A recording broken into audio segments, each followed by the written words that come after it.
Fog crept gently across the quiet streets of Ross Township, Pennsylvania, the kind of sleepy suburb where neighbors wave at each other and the loudest sound is usually a barking dog or the distant whir of lawnmowers. Before we continue, please take some time to subscribe to Dailydose, like, and share this video. But inside one home on a nondescript block, a strange ritual had been quietly playing out every evening for over 13 years. At exactly the same time, every single night, a sound would echo from inside the walls of Jerry and Sylvia Lynn's home. Not a creak, not the usual settling of an old house, but a persistent, rhythmic beeping, loud enough to shake the walls and confuse guests. It had become a ghostly companion, a sort of noisy house spirit no one could explain. And yet the Lynns lived with it, calmly, even fondly, as if it were just another quirk of their home. But when the truth behind the sound finally came to light, it would leave both them and the world stunned. To the Lynns it had become almost routine, something they hardly noticed anymore. Friends and family, however, were less composed. Visitors often froze mid-conversation, their eyes darting to the source of the sound as if expecting an otherworldly apparition to burst through the drywall. But Jerry and Sylvia would merely chuckle. To them, the ghost in the wall was harmless. Familiar even, like a pet that announced its presence once a day and then vanished into silence. CNN got wind of the story in 2017, intrigued by this suburban mystery. When asked about the sound, Jerry simply smiled. "It doesn't bother us," he said. "It's kind of cute." Sylvia, too, had grown used to it. The alarm would go off for about a minute each evening, always on time, like a strange dinner bell they'd never invited. When you do the math, 13 years of a minute-long alarm every single day adds up to roughly 4,750 minutes, about 3 full days' worth of beeping. That's not a ghost story. That's endurance. So where did it all begin? It started like many great suburban tales, with a home improvement project gone awry. Back in September 2004, Jerry was trying to connect his new home entertainment system. The cables and wires needed to be fed through the wall, a task easier said than done. The solution? A DIY test. Jerry's plan was to lower a small object tied to a string down through an upstairs vent to check if the wall cavity was clear. If the object passed through smoothly, he'd know it was safe to drill. Simple enough, right? Not quite. Jerry, ever the creative problem solver, decided that the object needed to make noise, something he could track by ear from below. So, he tied a small digital alarm clock to the string, set it to go off in 10 minutes, and began lowering it through the vent. You can probably guess what happened next. As Jerry slowly fed the string into the vent, he felt a sudden tug. Then, nothing. A faint clunk. The clock had slipped free and fallen into the wall cavity. It was gone. The string now dangled uselessly. But Jerry wasn't too concerned. The area he wanted to drill was close to where the clock had fallen. If the alarm still went off, he could use the sound to pinpoint the right spot. Besides, the clock was battery-operated. How long could it possibly last? Weeks, maybe. Months at most. But not 13 years. The alarm clock went off, like clockwork, pun intended, every evening. Jerry figured it would stop eventually. Sylvia agreed. The batteries would die. They always did. But as months turned into years and years into more years, the clock kept chirping like a ghost trapped behind drywall. At first they waited for it to end, then they ignored it. Finally, they embraced it. "It starts soft, beep, beep, beep, and then it gets louder," Sylvia explained to reporters. "It's not too jarring, we don't even notice it anymore." But guests sure did.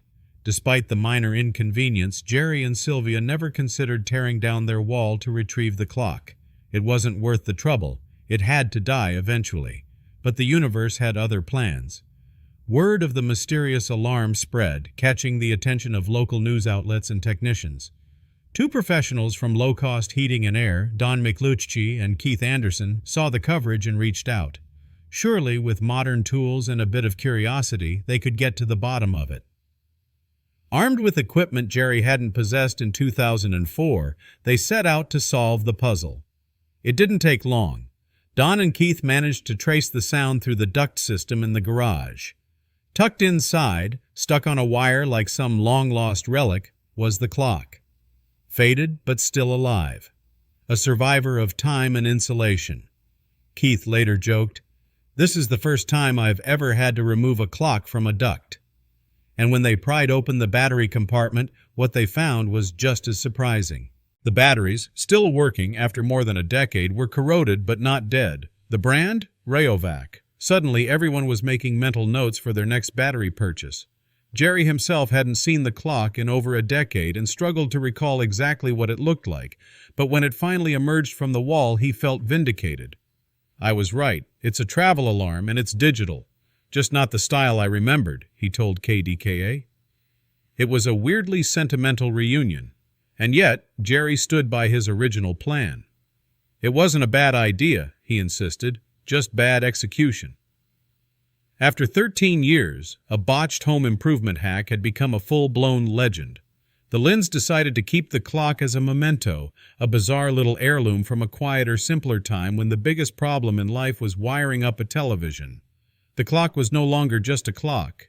It had become part of the family lore, a story repeated over dinners, shared with neighbors, and eventually broadcast to the world. What had started as a simple shortcut during a frustrating project turned into a daily chime of consistency, an accidental tradition that quietly marked the passage of time in the Lynn household. For Jerry and Sylvia, the little beeping device had transformed into something oddly comforting, a background character in their life story, persistent yet harmless. As they held the clock in their hands again for the first time in 13 years, a wave of nostalgia swept over them. It wasn't just about the sound anymore. That clock had been with them through life's milestones.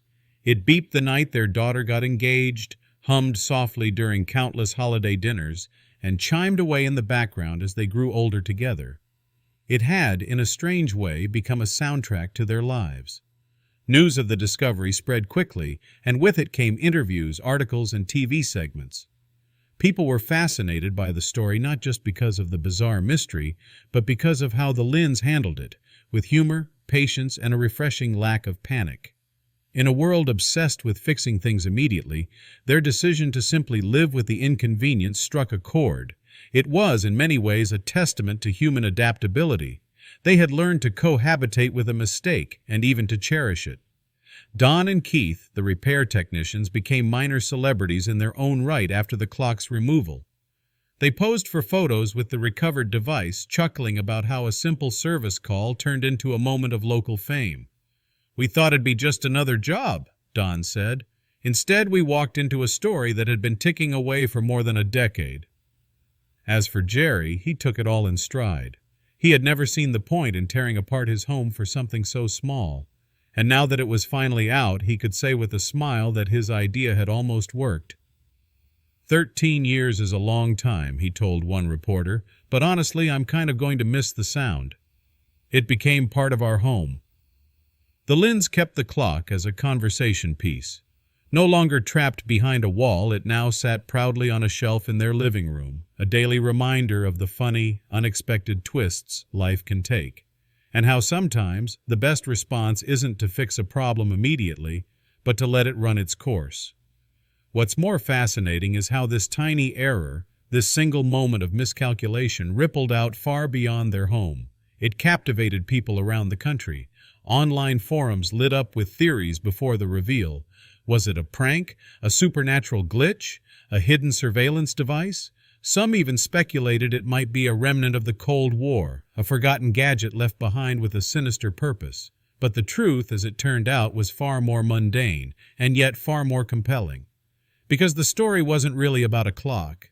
It was about resilience, about patience, about the way we learn to live with the unexpected, and how sometimes the most persistent ghosts are just reminders of who we used to be and how far we've come. In the end, Jerry and Sylvia didn't just survive the mysterious beeping, they embraced it. They adapted to the noise, absorbed it into their lives, and eventually turned it into a story worth telling. What could have been a nuisance became a legacy, a tale their grandchildren would one day laugh at. a clock that outlasted expectations and became more than just a machine. It became a symbol.